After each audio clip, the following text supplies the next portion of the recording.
Hey everyone, how you guys doing today? So we're gonna continue on with the stuff. Don't worry too much about the headphones. It's mostly because sometimes distractions happen. People are going around, and I make it a point to tell everyone like, "Hey, live your lives." Like, I don't want my family to be like tiptoeing around me just because I'm recording more often. But it also does get distracting. So I just want the noise cancellation. I prefer my like the AirPods or whatever.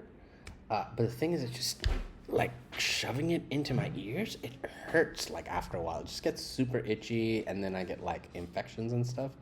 I think it's just because my tips are super nasty right now, but still.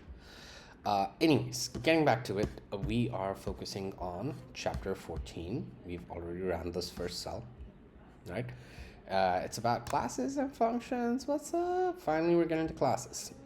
At this point, you know how to use functions to organize code and how to use built-in types to organize data. The next step is object-oriented programming, which uses programmer-defined types to organize both code and data.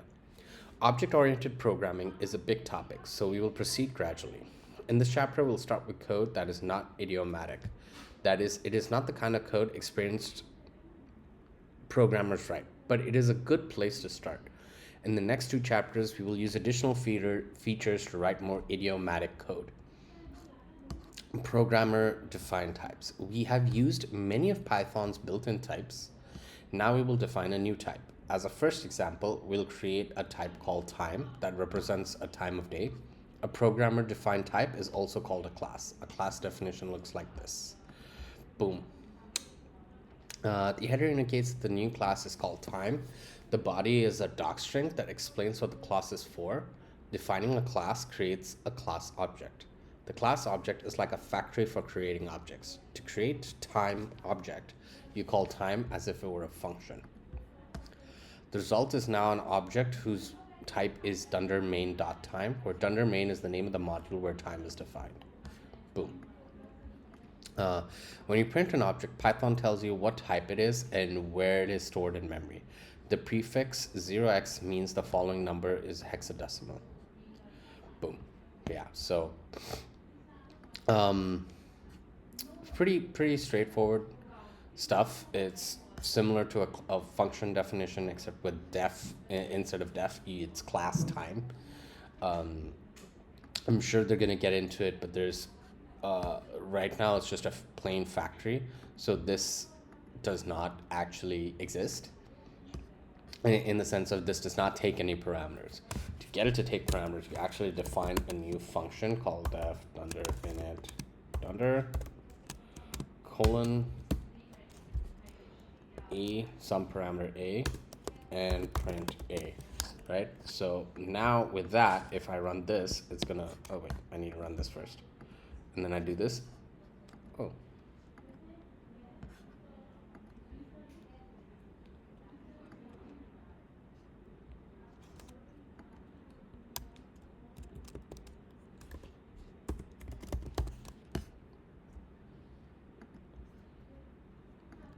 Oh, that's right, because it's self. Right, that's right. So you have to give it self.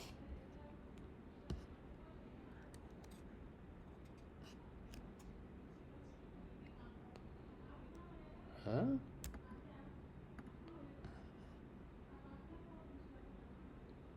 How are two given?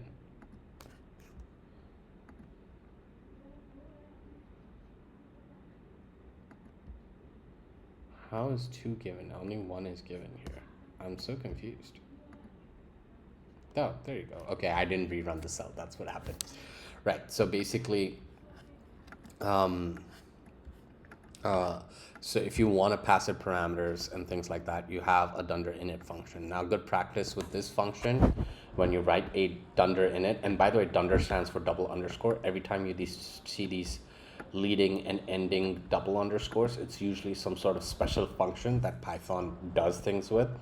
And the init function is the initializer function, essentially. So if you initialize a class object, what you really want to do is like, okay, so instead of printing a, we go self.a equals, and you always have to give it self, because remember, a class is an object that allows you to create an instance of that class, right? And then you have the instance, right? So you have class of time, which helps you create an instance of time, right? So I can say self dot a equals a, right? And that's generally good practice. I mean, people do other things when they're dunder init and stuff like that, but good practice is that the dunder init should essentially be for um, setting attributes, right? Um, now, what is an attribute? So an attribute could be a function or it can be a variable, right? So usually you wanna, I mean, you won't set the functions in here. If you def, let's say we call it check time, right? Print, I don't know the time. We'll just wrap that in double quotes and remove that, right? So basically here I'm setting a to self.a, and going back to the original statement of instances versus classes, right? When we say self, we are saying that the function needs to pass its own instance to itself, right? Self is the instance of the object, right? And so almost every function that you define with a class needs to start with self. Now, that's not true for class methods and static methods, which are methods that follow the class, not the instance, right? So you would call the class object. I think static you can call even without initializing one, whereas a class method you have to call after initializing, or maybe it's the other way around, something like that. But for our purposes right now, essentially, whenever you define a function in here, you need to pass it self.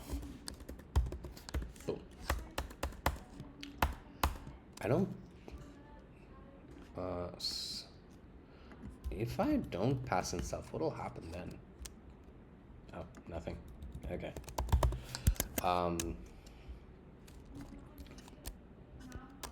If nothing happens, let's see. Run. So now, if I type lunch.a, I'll get money back because it's been set to self.a, right? I guess you don't have to use self, but I think if you're not passing any arguments to the function, so lunch dot check time, type error time takes 0 positional arguments, but 1 was given. Yeah, so that's, I'm not sure exactly why this is happening. Time.checkTime takes 0 positional arguments, but 1 was given. Somehow passing in self fixes that.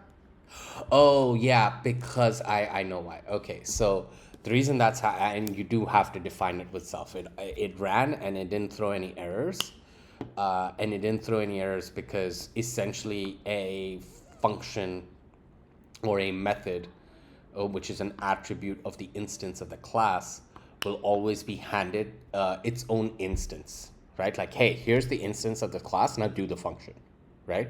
And the reason for that, the power is, for example, if I have another function, def don't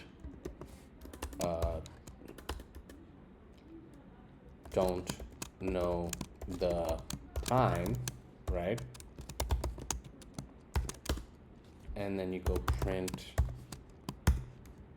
I don't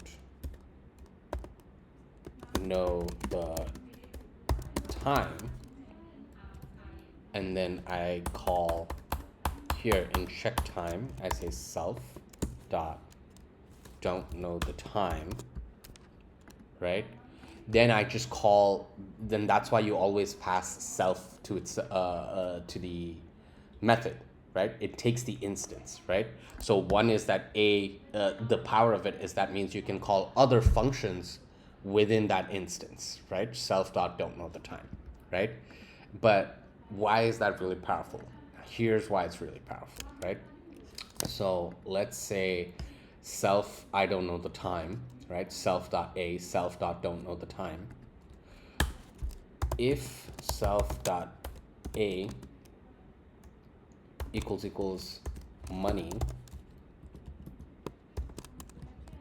print I don't know the time, else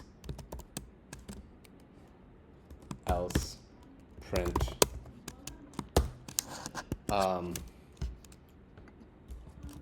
get away from me, you filthy poor.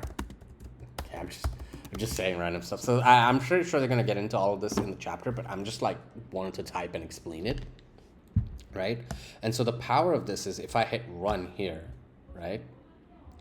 And then I click this, and then I click this, right? And then I click this. I don't know the time, right?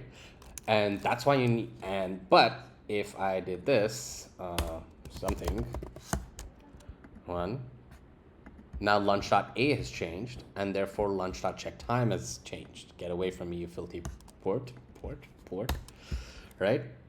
And so the value, this is why whenever you create a class and you define a function within that class, automatically in Python, when you call that function, it will hand the instance itself to the function, right?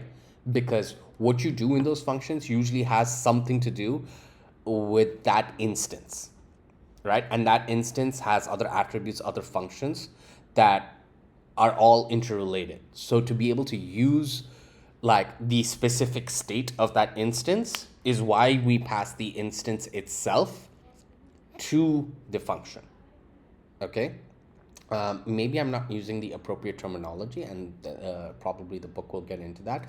But this is, in essence, the concept. Now, there is such a thing as static methods. Static method, right? And this little at symbol is essentially a decorator symbol. And what that means is that this function, static method, is a function that in and of itself takes the function and does something with it and creates a new function, right? Very specifically, so that's all a decorator does. So when I create a new function, oh, I should back that up. Def static time return print I'm static, let's say that, then then you don't pass self, right? And let's say a, right? And let's say a equals 5, I'm static, a, and make this an f string, okay? So now this static method, I believe, let's check this out. Let me run this. Time dot static time, I'm static 5. So in here, you don't have to initialize a instance of the class, you can of the method, you can just call the method directly. It's as simple as that. It is really that simple. And I believe you can still check it like this, lunch dot static. I think you can do it both ways. Yeah, you can. So with a static method, you can do it even without initializing the method. And what that essentially ends up doing is that basically then because it's a static method, it's a method that is in the class, just exists, and anyone can use it even without initializing an instance. That means that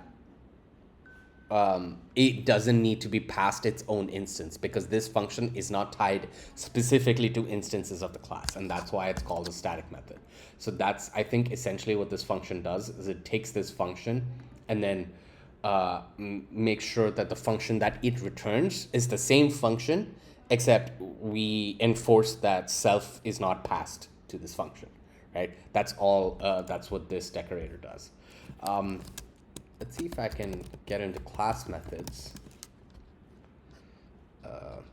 Recurring in Python defines a method that operates on the class itself rather than specific key character. Class methods are associated with a class, not with individual objects created from the class. First argument, class, CLS. The first argument of a class method is conventionally named CLS, which refers to the class object itself. This allows the method to access and modify class level attributes or call other class methods. Access to a class or instance, though the latter effectively calls it on the class. Alternative constructors. Let me see if there's a good, because I'm feeling.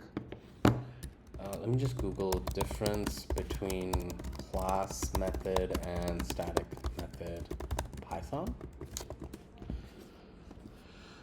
Architectures define implicit first argument. Static method does not have an implicit first argument. True. Access to data. Class method can access and modify class level attributes and call other class methods as it is access to CLS object. It cannot directly access instance specific data unless an instance is explicitly passed as an argument.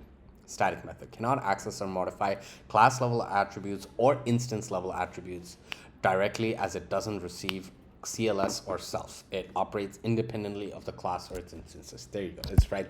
This is essentially the difference, right? The main difference is that static method, it's essentially just a function, right? It's essentially just a function, right? Which is useful at times. Whereas class method is a function, but it's actually tied to the class. So it can access class level attributes. It can't access instance level attributes unless an instance is actually actively passed as an explicit argument, not as the implicit first argument, right? Because the implicit first argument is CLS, which references to the class, right? Self references the instance and CLS references the class.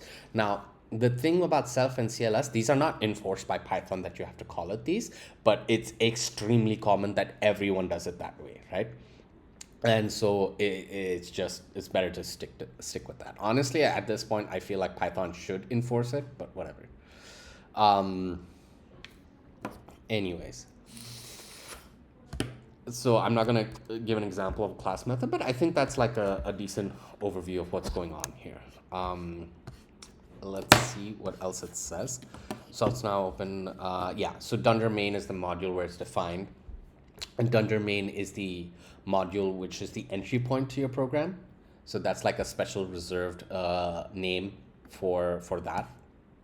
When you print object attributes. An object can contain variables which are called attributes and pronounced with the emphasis on the first syllable like attribute, rather than the second syllable like attribute. We can create I don't understand why he talked about the pronunciation of attribute like it fucking matters. Are you saying attribute? Then what does it matter whether you say attribute or attribute? I don't understand what's the difference. This example creates attributes called hour, minute, and second, which contains the hours, minutes, and seconds of the time. Yep. So, boom. Actually, I'm slightly curious about something. How do you define class level attributes? Also known as class, are variables that are defined directly within the class body but outside of any methods, including the init method. These attributes are shared. Oh yeah, there you go. That is true. Okay. Rather than to individual objects. Okay, that makes more sense. Sorry. Also, I think makes me realize that something I did was wrong way back when, but that's a different story. This is a stack diagram. It really doesn't tell you much other than lunch points to this object and this object has these attributes. The variable lunch refers to a time object which contains 3 attributes. Each attribute refers to an integer. State diagram like this would show us an object and attributes is called an object diagram. You can read the value of an attribute using the dot operator. Yeah, basically. This is all true. This is how you assign it as well. You can use an attribute as part of any expression. Total minutes equals lunch.hour times 60. It's just a variable. I don't understand where this stupid cell is. Oh, there you go. Finally, it's gone. That was so irritating. I hate that. This is such an annoying Google Colab bug. I do not like it. Anyways, you can use an attribute as part of. I'm just gonna open that up because it's nicer to read it from here than from the very edge. Let's hope there's doesn't look like there's much here. Total minutes, lunch hour times 60 plus lunch minute equals total minutes. And you can use the dot operator in an expression in an F string. Yep, right here like this. Lunch hour minute second. But notice that the previous example is not the standard format. To fix it, we have to print the minute and second attributes with the leading 0. We can do that by extending expressions in curly braces with format specifier. In the following example, the format specifiers indicate the minute and second should be displayed with at least 2 digits and a leading 0 if needed. Yeah, so this is actually an important thing that I actually haven't made much use of, but it is important. So essentially, this is a format specifier that says 0 to D, which essentially means that, hey, I need this to be printed out with 2 digits, and you can pad it if you want. We'll use this F string to write a function that displays the value of a time object. You can pass a object as an argument in the usual way. For example, the following function takes a time object as an argument. We'll use the F string to write a function that displays the value of a time object. You can pass an object as an argument in the usual way. For example, the following function takes a time object as an argument. Yeah, basically. When we call it, we can pass lunch as an argument. So you can pass anything as an argument, basically. You can pass other functions, you can pass classes, you can do whatever. Objects as return values. Functions can return objects for, I don't think there's a single thing that you can't pass to a function. That doesn't compute at all. Anyways, functions can return objects. For example, make time takes parameter called hour, minute, and second, stores them as attributes in a time object, and returns the new object. So def make time, hour, minute, second, boom, right? So this is essentially a factory function that creates and returns an instance of the time class with whatever you want. It might be surprising that the parameter, and this is essentially useless if you do the dunder init like I showed you here, where you do the dunder init, and if you call the class as a function then and pass in those parameters, then that stuff can be done in the dunder init, okay?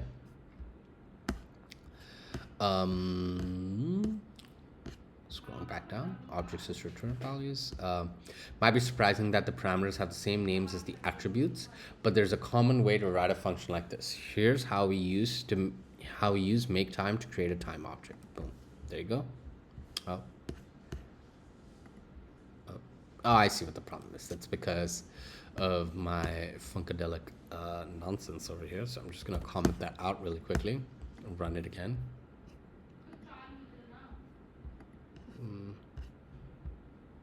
It's not an allowed annotation. Allowed values include add param, add title, and markdown. Okay, I don't know. Jupyter has some annotation capabilities. I don't know about that too much. Come back here. Let me run this. Print time. There you go. Objects are mutable. Suppose you're going to a screening of a movie like Monty Python and the Holy Grail, which starts at 9:20 p.m. and runs for 92 minutes, which is 1 hour, 32 minutes. What time will the movie end? First, we'll create a time object that represents the start time. To find the end time, we can modify the attributes of the time object, adding the duration of the movie. The movie will be over at 10:52 p.m. Let's encapsulate the computation of function and generalize it to take the duration of the movie in 3 parameters: hours, minutes, and seconds. Boom. Right? So it just allows you to increment in any order given a time instance. Here's an example that demonstrates the effects. Start, increment, print time. Following stack diagram shows the state of the program before increment time modifies the object. Right? So increment time and start both point to the same object. Inside the function time is an alias for start. So when time is modified, start changes.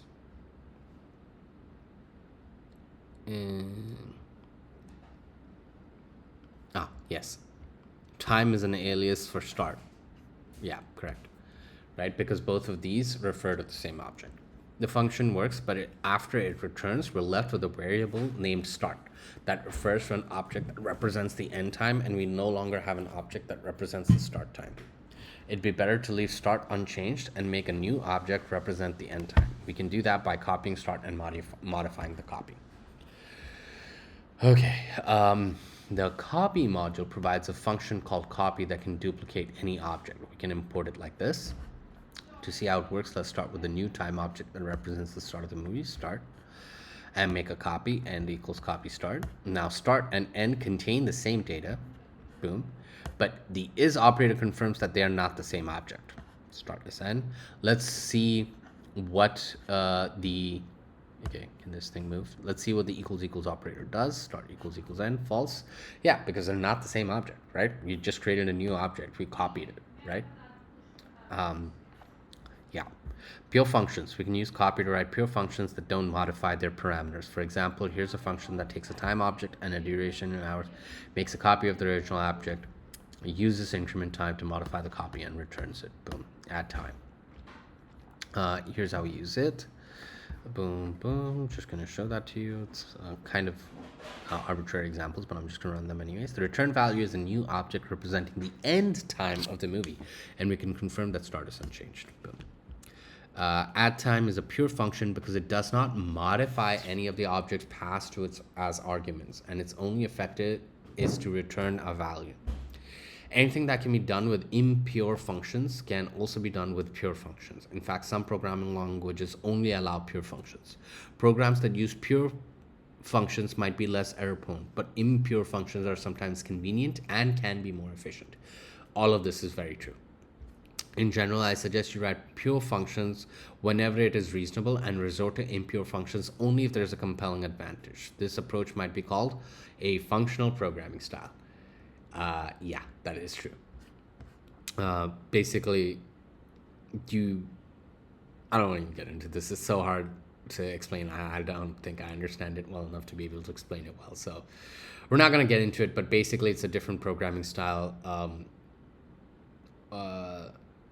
which is useful in certain cases compared to object-oriented programming, which is the dominant paradigm in programming, in computer science in general, because it's extremely useful in many cases.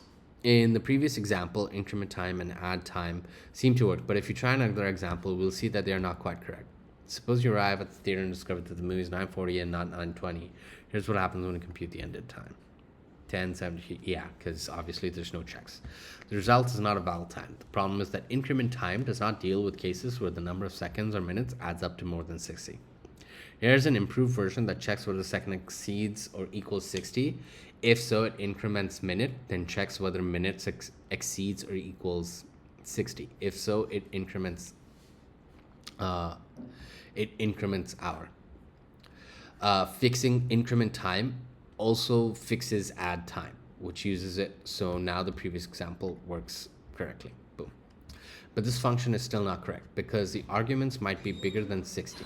For example, suppose we're given the runtime as 92 minutes rather than 1 hour and 32 minutes. We might call add time like this.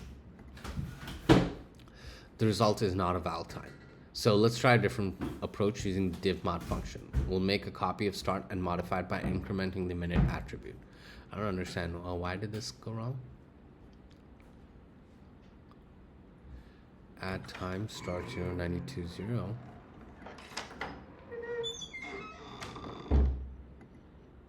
For example, suppose we are given the runtime as 92 minutes rather than 1 hour and 32 minutes. We might call, okay, there you go. The results are not valid. Okay, okay, I see what happened because they are just, okay, I got it. Results not a valid time, so let's try and modify by incrementing the minute attribute and copy start, blah, blah, blah. Now minute is 132, which is 2 hours and 12 minutes. We can use divmod to divide by 60 and return the number of whole hours and the number of minutes left over. Boom, boom. Now minute is correct and we can add the hours to hour. Boom, boom. The result is a valid time. We can do the same thing with hour and second and encapsulate the whole process in a function. Boom. With this version of increment time, add time works correctly even if the arguments exceed 60. This section demonstrated a program development plan I call prototype and patch. We started with a simple prototype that worked correctly for the first example, then we tested with more difficult examples. when we found an error, we modify the program to fix it, like putting a patch on a tire with a puncture. This approach can be effective, especially if you don't have a deep understanding of the problem, but incremental corrections can generate code that is unnecessarily complicated since it deals with many special cases and unreliable, since hard to know if you have found all the errors. Yeah, so all true. I am going to pause the recording for a moment because I am going to go pee and I am going to get some water. I'll be right back, boys. Alrighty, we're back. Oof. I had a couple of drinks last night after a really, really long time, and it was not a good idea for my stomach. I think I'm just gonna legitimately just mostly quit smoking. Drinking. I genuinely dislike drinking. Anyways, an alternative plan is design first development, which involves more planning before prototyping. In a design first process, sometimes a high level insight into the problem makes the programming much easier. In this case, the insight is that we can think of a time object as a 3-digit number in base 60, also known as sexagesimal. Yeah, I never heard that word before. Second attribute is the ones column, the minute attribute is the 60s column, and the hour attribute is the 3600s column. And then we wrote increment time. We're effectively doing addition in base 60, which is why we had to carry from one column to the next. This observation suggests another approach to the whole problem. We can convert time objects to integers and take advantage of the fact that Python knows how to do integer arithmetic. Here's a function that converts from a time to an integer. Yeah, so it just takes everything and just converts it to seconds. The result is the number of seconds since the beginning of the day. For example, 010101 is 1 hour, 1 minute, 1 second from the beginning of the day, which is the sum of 3600 seconds, 60 seconds, and 1 second. Boom, done. And here's a function that goes from the other direction, converting an integer to a time object using the divmod function. Boom. Right? We can test it by converting the previous example back to a time. Boom. Add time. Using these functions, we can write a more concise version of add time.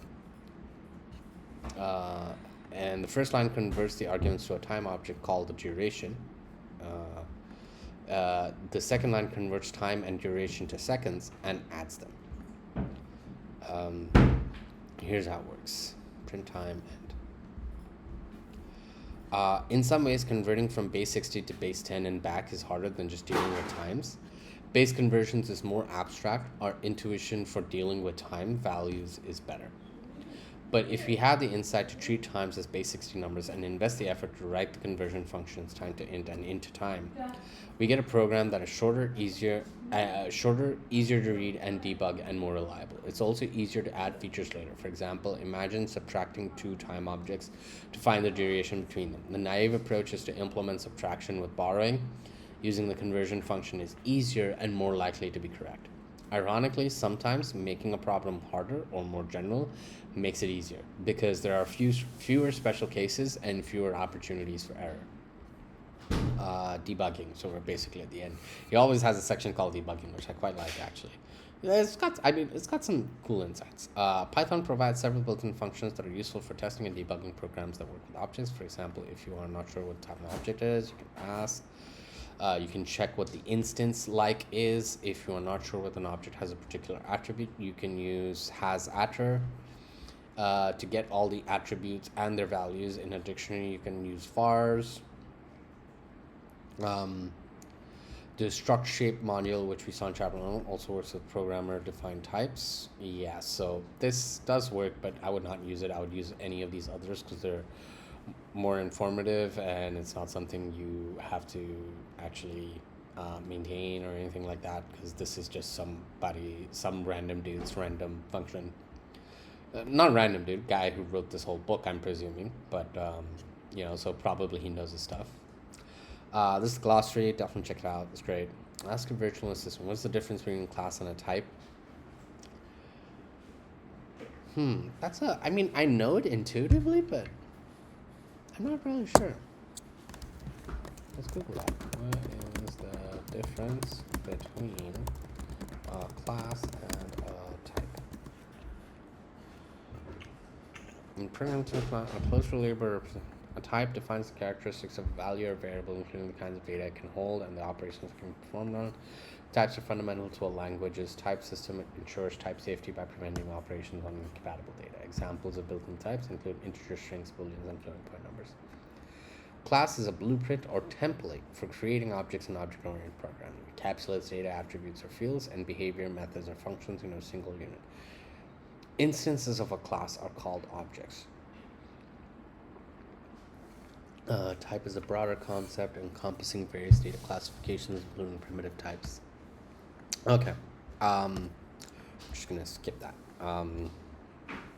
Let's see, what's the difference between an object and an instance? So an object is essentially everything, right?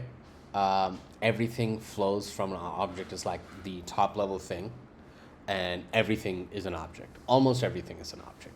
Not literally everything, but almost everything is an object. It's a function object, class objects, integer object, whatever. What is the difference between a variable and an attribute? So a variable is just a variable. It's not necessarily associated with a class or a type or something like that, whereas an attribute is. What are the pros and cons of pure functions compared to impure functions? Less error-prone code, in some cases more efficient, etc., etc. Exercise, but also in some cases less efficient as well. Write a function called subtract time that takes two time objects and returns the interval between them in seconds, assuming that they are two times during the same day. Here's the outline of the function you start. So this is just doing the subtract time, setting up the doc test. Exercise, write a function called is after that takes two time objects and returns true. Is the first time is later and in the day, and then the second, and false otherwise. All right. Here's an outline of the function to get you started. This function date class represents date. That is a year, month, and day of the month. Write a function called make date that takes year. So yeah, this is probably the most bare bones introduction to classes I've ever said. Not even bringing up Dunder in it or anything like that. And I see what you're saying about non-idiomatic code, because no one would do that. What is the point of creating a class object if you're just gonna write all the functions outside of it and you're not keeping track of the instance and all that? It just this whole process doesn't make sense, right? Everything that I said about over here, this is much more valuable, I feel, and an important introduction to classes. So anyways, that's this chapter. I think that's the end of the video. Thank you all for coming along with me on this journey, and take care. Bye bye.